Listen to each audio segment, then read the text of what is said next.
The house fell silent when his parents handed me a contract and declared, "Sign this. All your assets now belong to the family." My husband smirked and said, "It's just a formality, babe."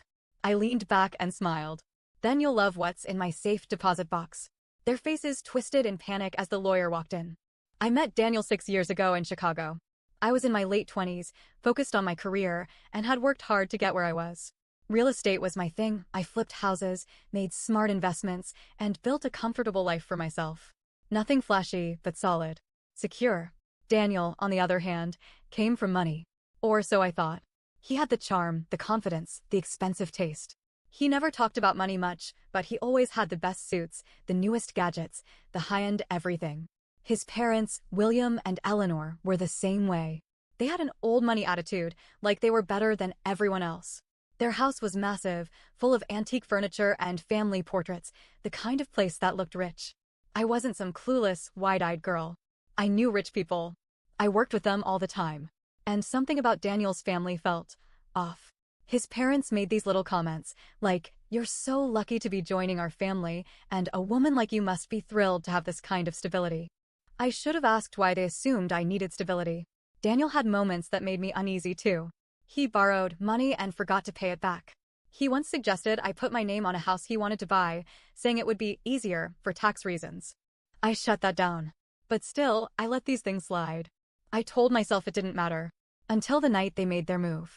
Daniel and I had been married for 2 years when his parents invited us over for dinner at their estate. It wasn't unusual. They liked their fancy family dinners, with expensive wine and long, drawn-out conversations about legacy and tradition. But that night, something felt different. The moment we sat down, there was this tension in the air. Daniel seemed excited. His mother was practically glowing. His father, always stoic, had a satisfied look on his face. Halfway through dinner, William cleared his throat and pulled out a thick stack of papers. He placed it in front of me like it was a gift. "We've been thinking about the future," Eleanor said, her voice warm, almost maternal. "About what's best for the family."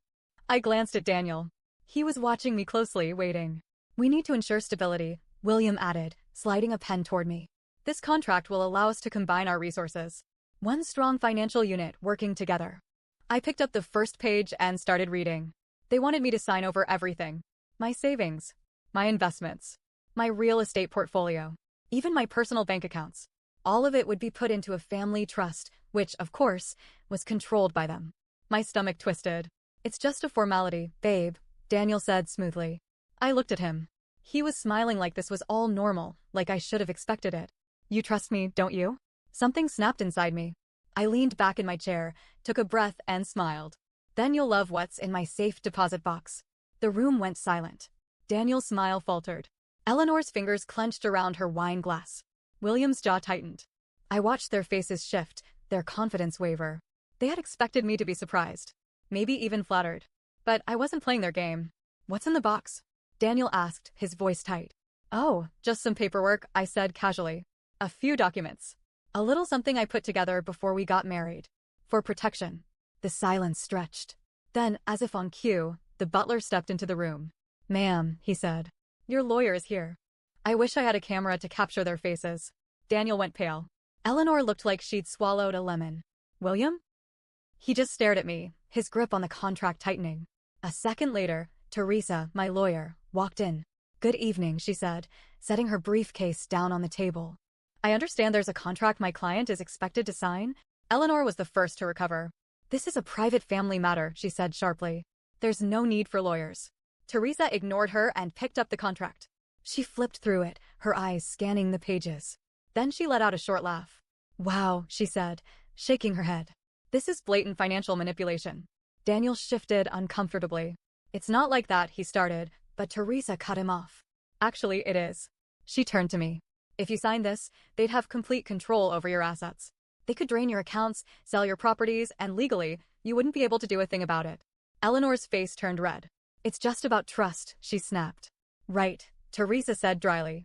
"That's why it explicitly states that they have control over withdrawals, property sales, and financial decisions. But you would have no access without approval." She turned to me. "Good thing you have a lawyer who actually reads the fine print." Daniel stood abruptly.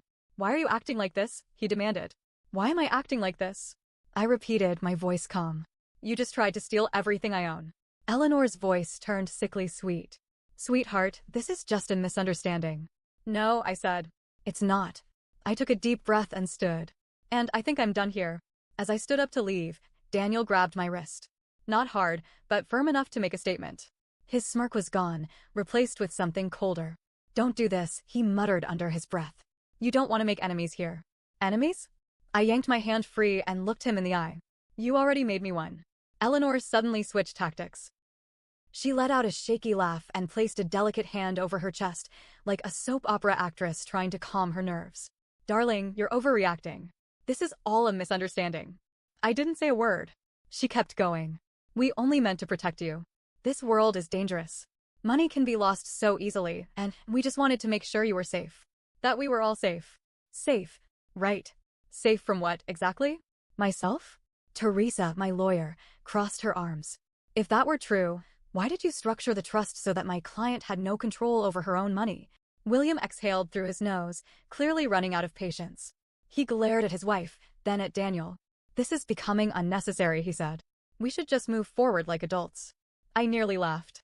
Like adults? You mean like how adults try to steal from their own family? I shot back. His face darkened, but I wasn't intimidated. The truth was, their desperation was showing. They thought they had me cornered, that I would be too emotional, too shocked to think straight. They had no idea who they were dealing with. That's when Eleanor dropped the next bomb.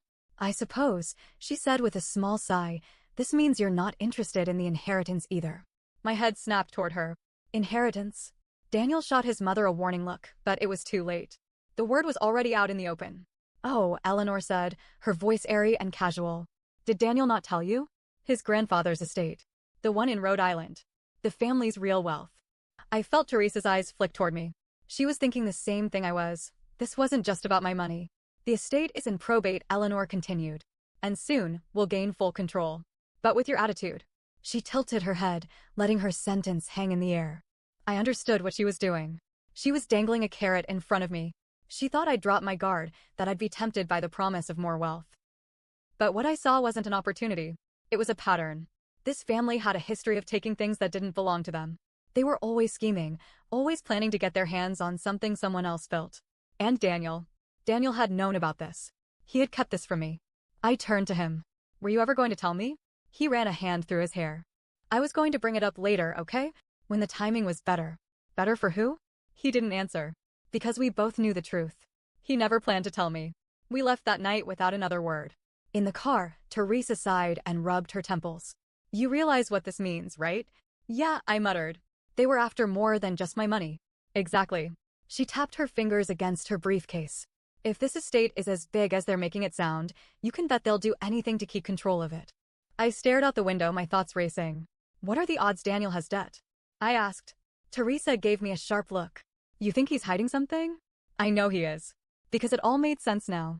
The expensive suits, the flashy lifestyle, the way he always talked like he had money but never actually paid for anything. And if he was in debt, then this trust wasn't just about controlling me. It was about saving himself. The next morning, I did something I should have done a long time ago. I hired a private investigator. I wanted everything. His finances, his credit history, his past business dealings, everything. And what he found? It was worse than I thought. Daniel was drowning in debt. He had multiple credit cards maxed out. Personal loans. Even a business loan he took out under my name without telling me. I saw red. Not only had he lied, he had stolen from me. And I wasn't about to let it slide. That night, I confronted him. How long have you been stealing from me? Daniel blinked. What are you talking about? I threw the papers onto the table. You took out a loan under my name. You've been hiding debt. Lying to me. And you wanted me to sign away everything so you could fix your mess. For the first time, he didn't try to deny it. Instead, he did something worse. He laughed. A cold, bitter laugh. You were always so damn careful, he muttered, shaking his head. I thought I could make you see the bigger picture. That you'd understand we needed to be smart about our future. But you just don't get it, do you? My chest tightened. So this was always the plan? He looked up at me, his expression unreadable. You have no idea what you've just started. I took a step back. Are you threatening me? Daniel didn't answer. He just gave me one last look before grabbing his coat and walking out the door. I stood there, my hands clenched into fists. I wasn't scared. I was angry. And if he thought this was over, he was dead wrong. After Daniel walked out that night, I barely slept. My mind raced, piecing together every red flag, every lie, every manipulation. He hadn't just betrayed me, he had been planning this for a long time. And I had let him. The next morning, my phone buzzed. Teresa, you need to come to my office. Now. I could hear the urgency in her voice, so I didn't ask questions. I just got in my car and drove. When I walked in, she was already waiting with a file on her desk. You're not going to like this, she warned, sliding it toward me. I opened it, and my blood ran cold. There was another woman. Actually, there were two. Daniel wasn't just lying about money. He was lying about everything. Teresa leaned forward. Meet Lisa and Hannah. 2 pictures. 2 women. Both younger than me, both stunning. Lisa was with him 2 years ago. He promised to marry her. Took out a loan in her name and drained her savings before ghosting her.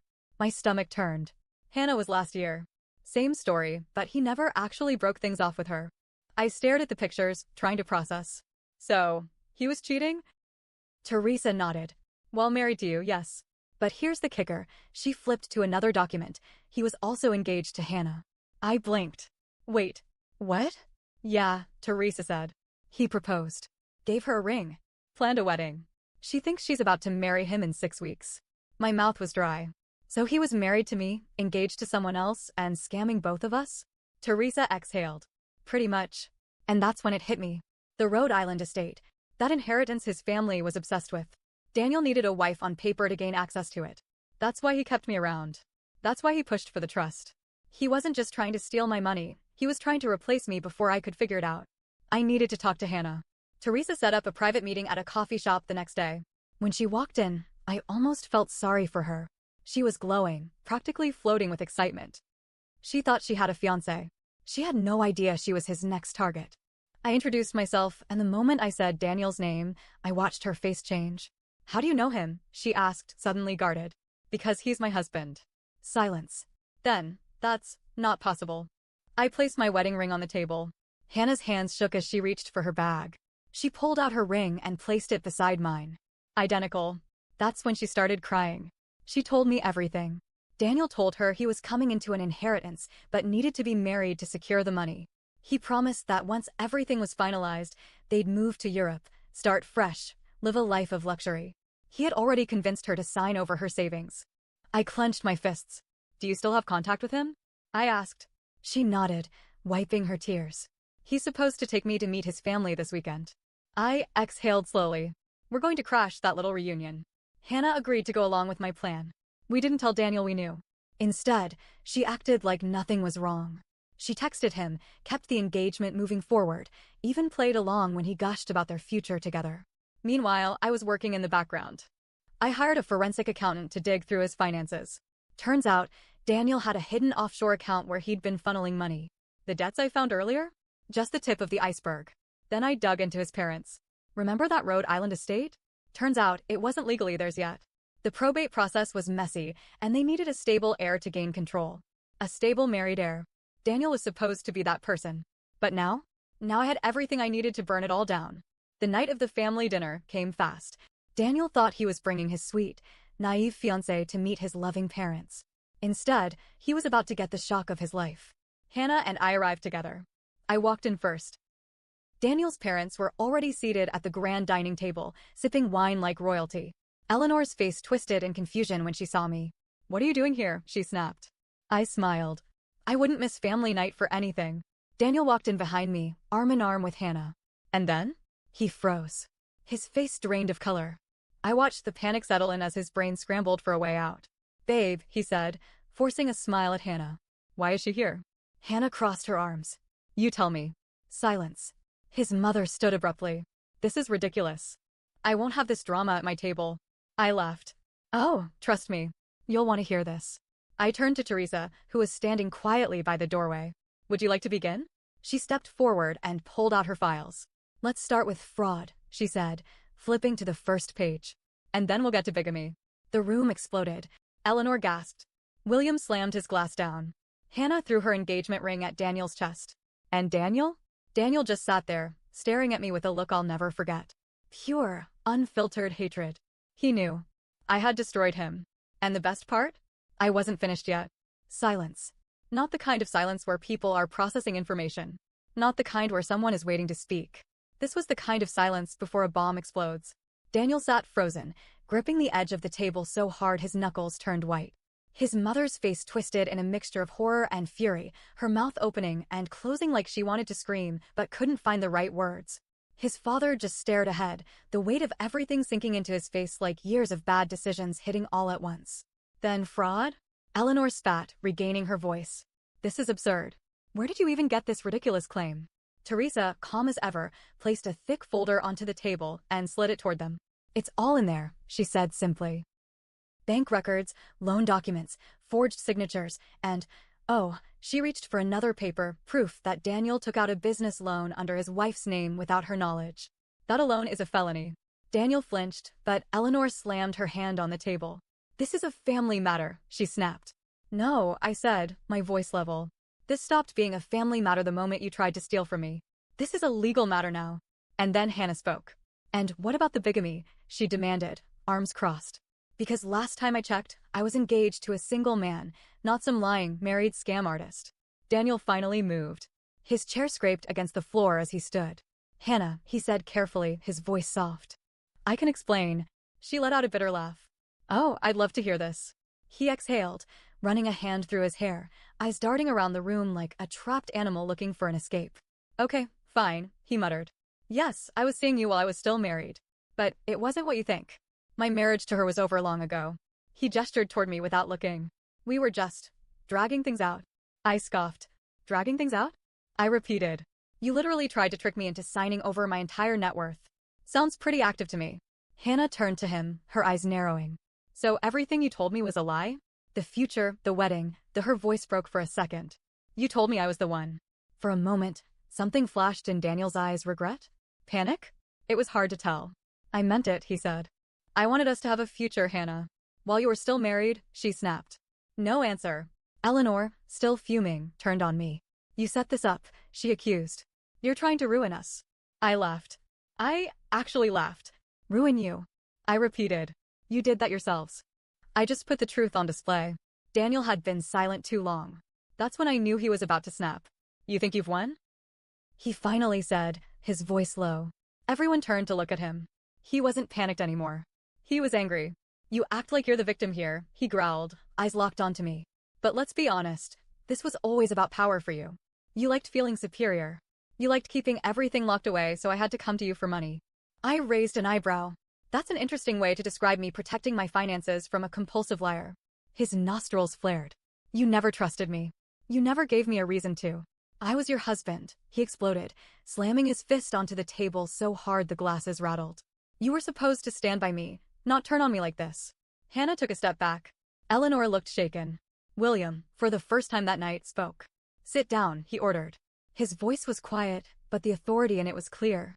Daniel hesitated, chest rising and falling fast. Then, slowly, he sank back into his chair. Teresa cleared her throat. Since emotions are high, let's cut to the chase, she said, flipping through her notes. First, she held up a document. Hannah has already reported the fraud regarding the money taken from her. That's one charge against you, Daniel. His jaw clenched. Second, she continued, we have already spoken to law enforcement about the fraudulent business loan. And, considering the forged signature, that's another charge. Eleanor gasped. You wanted the police? Of course, I said, staring at Daniel. Did you really think I was just going to let you walk away? His hands curled into fists. Third, Teresa went on, completely unfazed. The Rhode Island estate. That inheritance you were banking on? It seems probate court has some interesting information about how deep in debt this family really is. William's head snapped up. What are you talking about? Teresa smiled. Oh, you didn't know? Your assets are frozen. The air shifted. Eleanor's face drained of color. No, that's not possible. It is, Teresa said. Turns out, the real reason you wanted my client to sign everything into a family trust was because you needed her money to pay off your debts. Eleanor shot up from her seat. This is a lie. But the way her voice cracked? She knew. William knew. Daniel knew. They were done. Eleanor was the first to break. She turned to Daniel, her voice sharp, her eyes furious. You idiot, she hissed. You had one job. You were supposed to make this work. And now? We're ruined. Daniel flinched. Don't put this all on me, he snapped. This was your plan just as much as mine. And you were supposed to execute it, she screeched. William rubbed his temples, looking 10 years older. Hannah, shaking, turned to me. I want him arrested. Don't worry, I said. It's already in motion. Daniel's head snapped toward me. You wouldn't. I met his stare. Watch me. And that's when the sirens wailed outside. Daniel was arrested that night. Fraud, identity theft, bigamy. There was plenty to work with. His parents? Their estate went into foreclosure within months. Hannah and I? We went out for drinks the next day and toasted to the fact that we burned them to the ground. Some people say revenge isn't worth it. I disagree. Sometimes revenge is exactly what's needed.